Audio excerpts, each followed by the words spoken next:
जय हिंद फ्रेंड्स। मैं अभी तक आप लोगों को विलियम शेक्सपियर के लाइफ स्केच के बारे में बताया हूँ। उनके कुछ जुड़े हुए जैसे सर टॉमस लूसी के बारे में मैंने आपको बताया, जो कि सर टॉमस लूसी क्या थे, एक मजिस्ट्रेट थे और वो हाउस ऑफ कॉमन्स में बैठते भी थे। Sir Thomas Lucy was an English politician थे and who sat in the House of Commons in 1571 and 1585 में, and he was magistrate in the Warwickshire.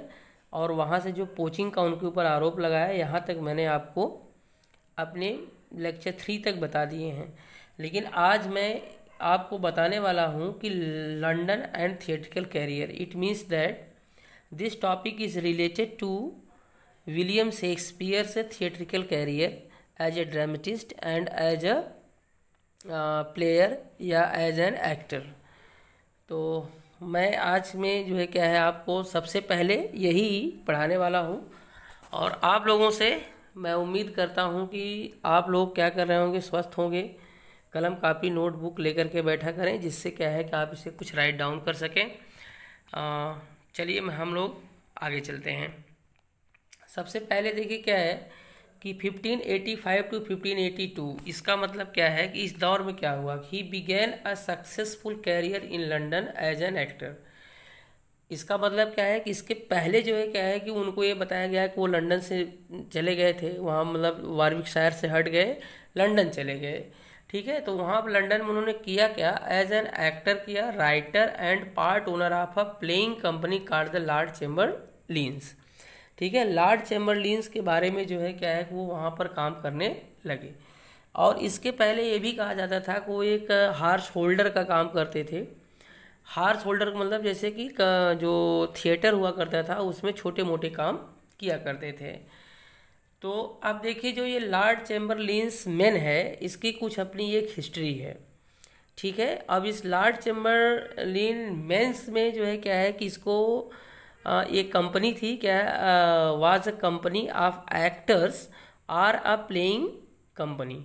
इसको एक नॉर्मल वर्ड दिया जाता था, प्लेइंग कंपनी के नाम से भी जाना जाता था, जो कि ऊपर लिखा गया, देखिए playing company called the Lord Chamberlain. ठीक है, अब यहाँ देखिए क्या है कि सबसे पहले इस लॉर्ड चैम्बरलिन में जो है क्या है, लेंस मैन में एक नाम उभर करके आता है जो मैं आपको बता देना चाहता हूँ। यहाँ देखिए क्या है, उनका नाम था रिचर्ड बर्बेज। क्या नाम था, रिचर्ड बर्बेज, है ना। बर्बेज लोग पढ़ते हैं लेकिन इसको पढ़ा जाता है रिचर्ड बर्बेज, है ना, BURBAGE। ये देखिए रिचर्ड बर्बेज। तो रिचर्ड बर्बेज जो हुआ करते थे इसमें लॉर्ड चैम्बरलिन में, played the most the lead roles including Hockham, है ना। अब हॉकम से तो आप लोग परिचित ही होंगे, है ना। तो ये हॉकम आप लोग जान ही रहे हैं, हैमलेट, ओथेलो, किंग लियर और मैकबेथ, ये इसका ऑर्डर है, इसी क्रम में लिखा गया था। तो एक नाम आता है कहाँ से, लॉर्ड चैम्बरलिन्स मैन में रिचर्ड बर्बेज का नाम आता है।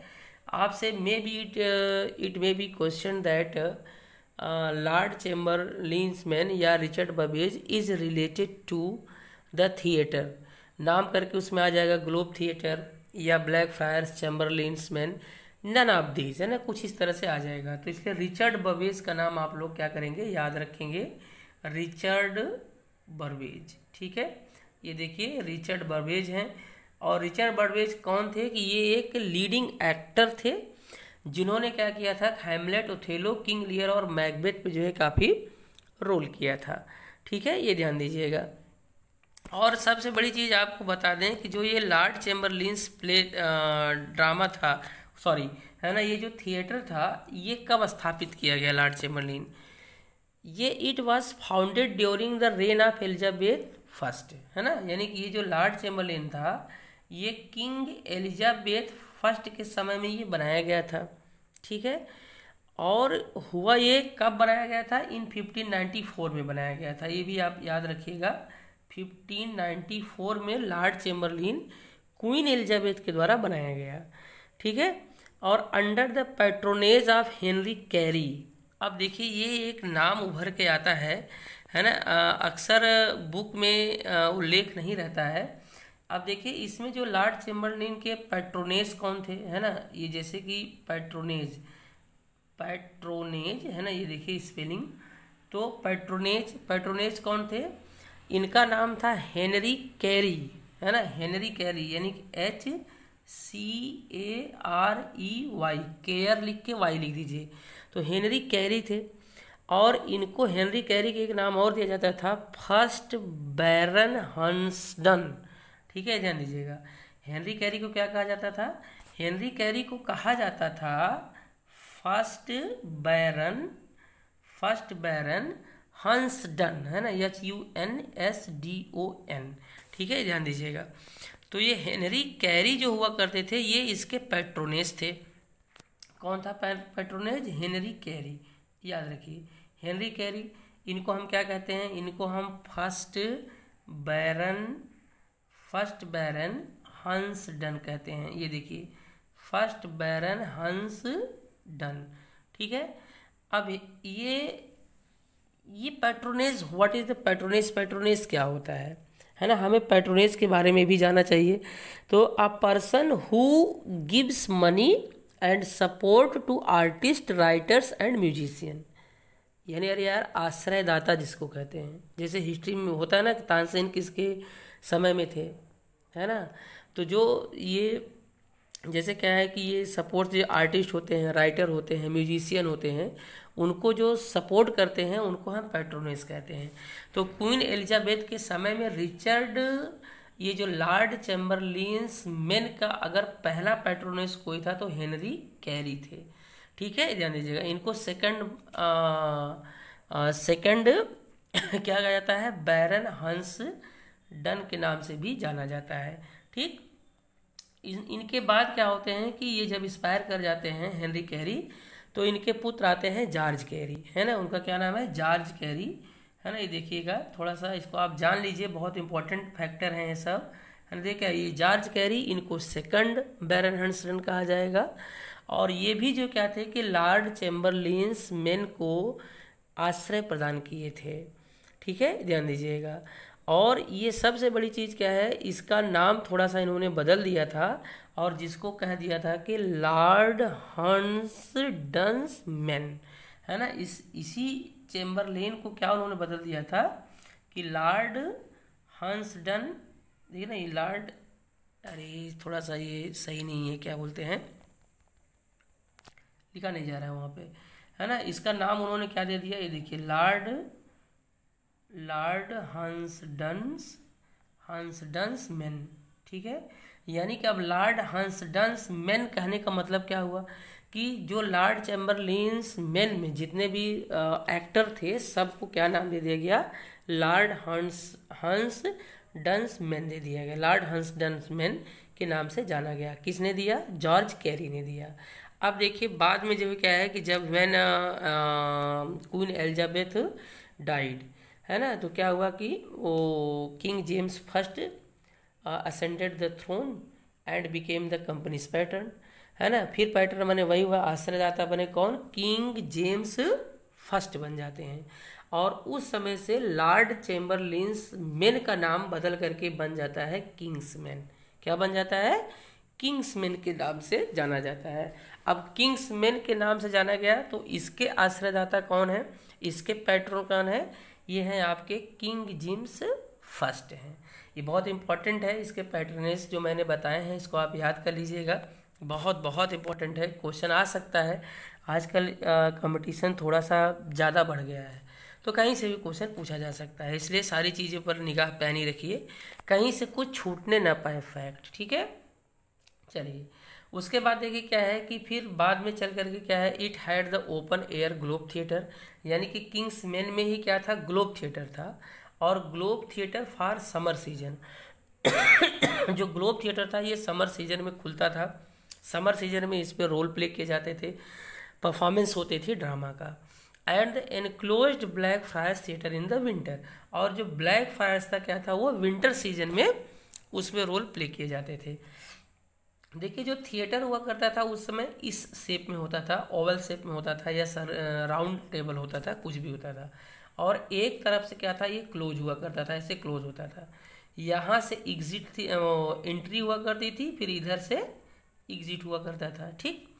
और अब यहाँ इसके चारों तरफ क्या करता था, ये थ्री तरफ से यहाँ surrounded by three sides with the audience, है ना। ऑडियंस तीन तरफ से बैठे रहते थे।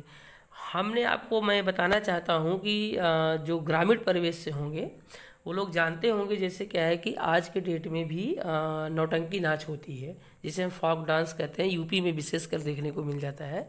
आप देखिए उसमें एक तरफ क्या है कि पर्दा लगता है पीछे की तरफ, जहाँ से क्या करते हैं एक्टर आते हैं, दूसरी तरफ से जाते हैं, ठीक है।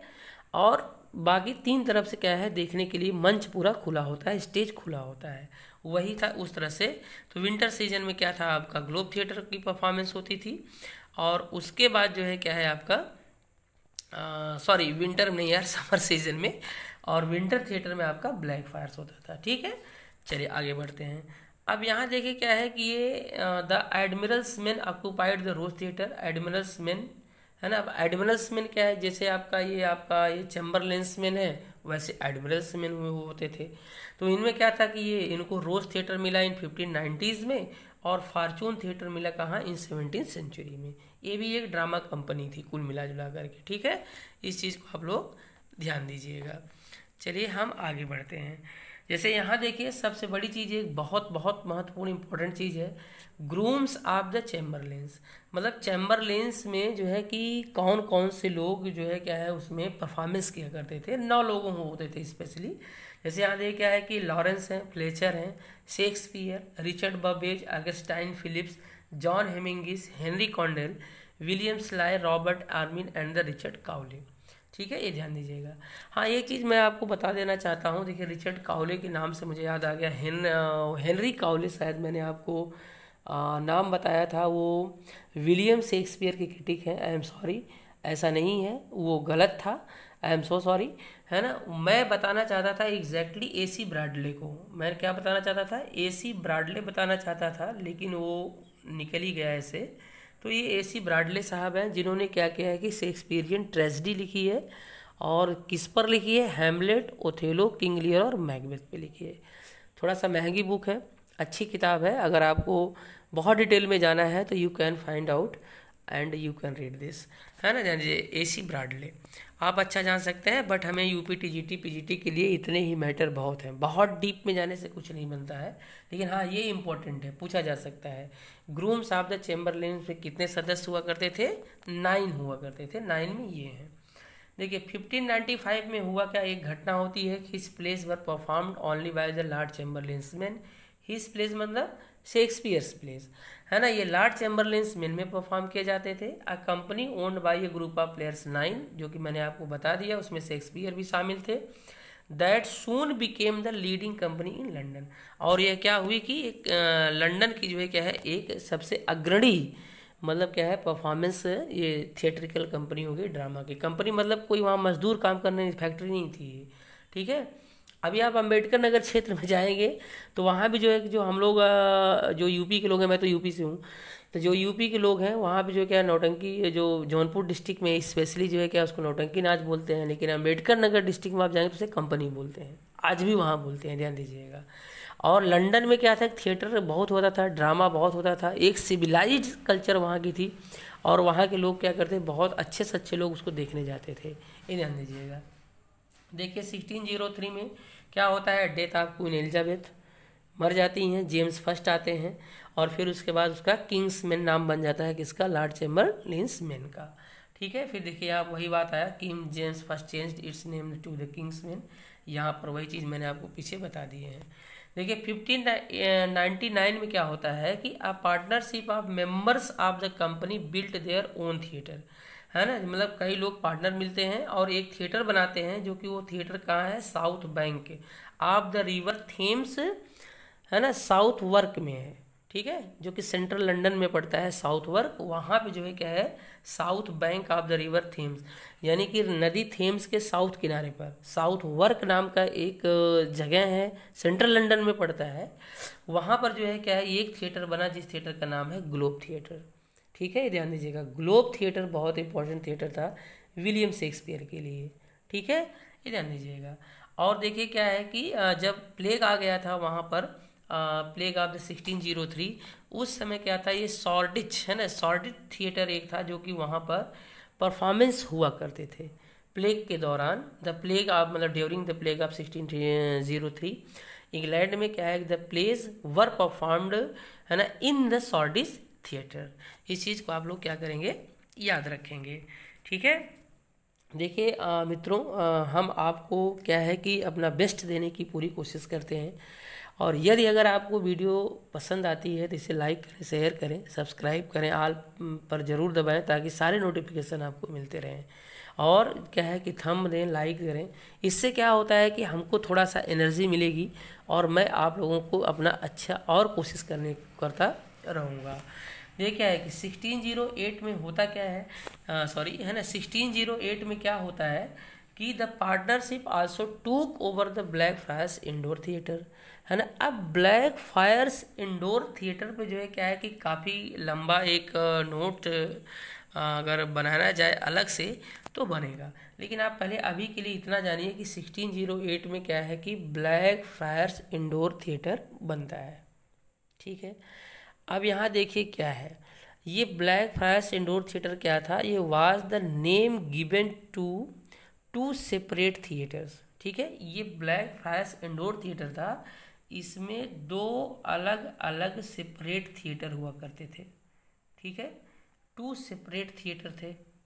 एक तो ये बेसिक चीज़ आप समझिए कि टू सेपरेट थिएटर्स थे।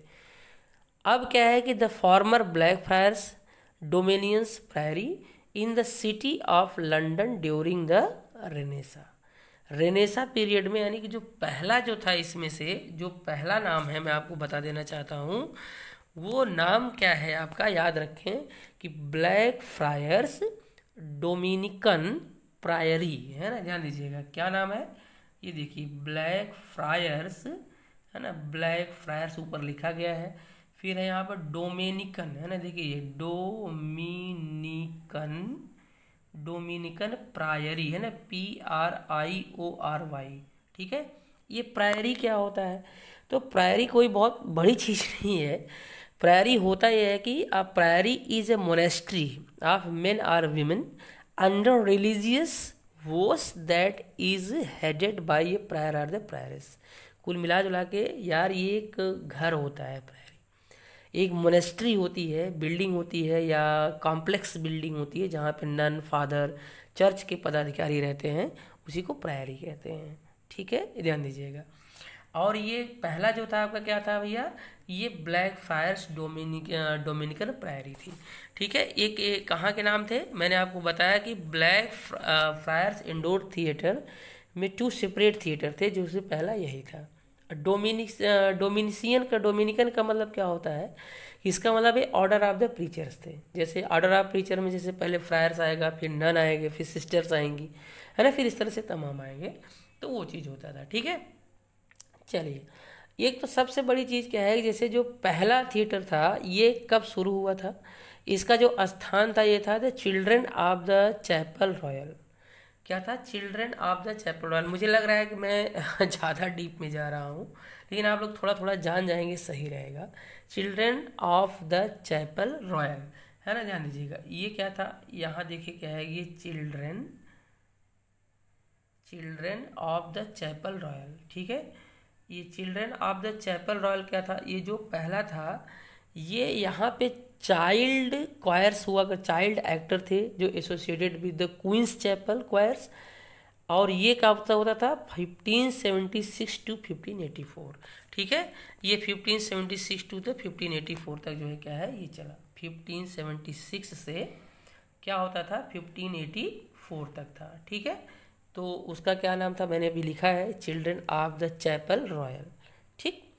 चलिए, अब उसके बाद जो क्या होता है, जो सेकंड थिएटर इसमें था वो है वो purchase of the upper part of the priori, यानी उसमें जो उसका जो ऊपरी हिस्सा था वो प्रायरी के ऊपरी हिस्से परचेज किया जाता था, and another building by James Burbage in 1596, ठीक है। ये बहुत इंपॉर्टेंट नाम है जेम्स बर्बेज का। अभी एक रिचर्ड बर्बेज आपने पढ़ा जो कि क्या थे, किससे, चैम्बरलिन से संबंधित थे, ठीक है। अब आप यहाँ देखिए जेम्स बर्बेज है, ठीक है, ये देखिए जेम्स बर्बेज।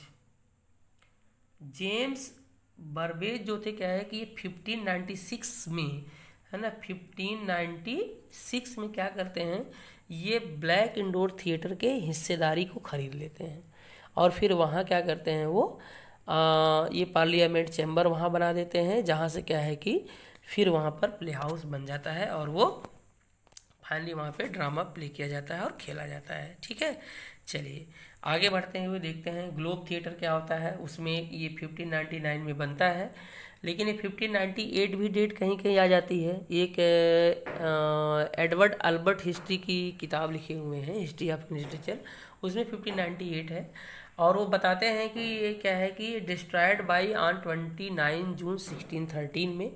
ग्लोब थिएटर क्या होता है कि ये इसमें 1599 में बनता है और यहाँ पर जो है क्या है 29 जून 1613 में वहाँ फायर, आग लग जाती है और वो नष्ट हो जाता है, डिस्ट्रॉय हो जाता है। उस समय एक बहुत इम्पोर्टेंट प्ले चल रहा था जिसका नाम है हेनरी एट्थ। ठीक है, ये हेनरी एट्थ नामक प्ले का क्या चल रहा था, परफॉर्मेंस चल रही थी। उसी समय जो वहाँ के थे सब लोग लकड़ी उड़ी दुनिया भर की चीज़ लाए थे और किसी कारणवश जो है क्या है वहाँ पर जो है क्या है आग लग जाती है और थिएटर नष्ट हो जाता है। उसके बाद ध्यान दीजिए, सबसे इम्पोर्टेंट बात आपको बता दें, ऐसा नहीं है कि ग्लोब थिएटर खत्म हो गया, नहीं, second globe theatre was built on the same site, उसी साइट पर, यानी कहाँ, south bank of the river Thames में बना और साउथ वर्क में। ठीक है, इस जून 1614 में बनता है and stayed open until the London theatre, और तब तक चलता रहता है जब तक कि, है ना, ये लंदन थिएटर क्लोजर्स ऑफ 1642, ये 1642 को जब तक एक सभी थिएटर बंद करने के आदेश आ जाते हैं। क्यों आ जाते हैं, ये फर्स्ट इंग्लिश सिविल वार चल रहा था और ये इंग्लिश सिविल वार कब से कब तक चला, 1642 से 1652 तक चला था, ध्यान दीजिएगा। और उसी समय में जो है क्या है कि ये सभी आदेश आ गया कि इसको बंद कर दिया जाए और सभी थिएटर बंद कर दिए गए। ठीक, तो एलिजाबेथ में जो है क्या है, एलिजाबेथ में ड्रामा अपने जो है एकदम क्लाइमेक्स पे पहुंच जाता है और एलिजाबेथन एज में ही ड्रामा लगभग ख़त्म हो जाता है। और विक्टोरियन एरा में आप क्या करते हैं कि केवल और केवल पोइट्री सबसे ज़्यादा पाएंगे, पोइट्री और नॉवेल पाएंगे आप विक्टोरियन एरा में। फिर जैसे ही आप मॉडर्न एरा में एंट्री मारते हैं, रोमांटिक तो आता है, रोमांटिसिज्म भी अलग है, लेकिन जैसे ही आप क्या करते हैं मॉडर्न एरा में आते हैं, फिर आपको क्या है कि ड्रामा देखने को मिल जाता है टी.एस. एलियट में। टी.एस. एलियट जब आप पढ़ेंगे तो वहाँ पे मर्डर इन द कैथेड्रल उनका आप पाएंगे, है ना, और फिर उनका एक पेंटर करके हैं, उनका बर्थडे पार्टी पाएंगे, तो है ना, इस तरह से तमाम प्रकार की जो है क्या है ड्रामा आपको, फैमिली रियूनियन मिल जाएगा आपको टी.एस. एलियट का, ऐसे ड्रामा आपको देखने को मिल जाते हैं मॉडर्न एज में। ठीक है, अधिक है near about 1611 he sold his share and went back Stratford. क्या करते हैं ये 1611 में अपने शेयर को विलियम शेक्सपियर बेच देते हैं और स्ट्रैटफोर्ड में बैक चले जाते हैं, जहाँ पर जो है क्या है उनकी 23 अप्रैल 1616 को डेथ हो जाती है। ठीक है, इसको हम पहले बता ही चुके हैं। एक बार मैं फिर आपसे कहना चाहता हूँ कि अगर आपको वीडियो पसंद आती है तो प्लीज़ इसे लाइक करें, शेयर करें और stay healthy, keep smile and keep on your study. Thank you.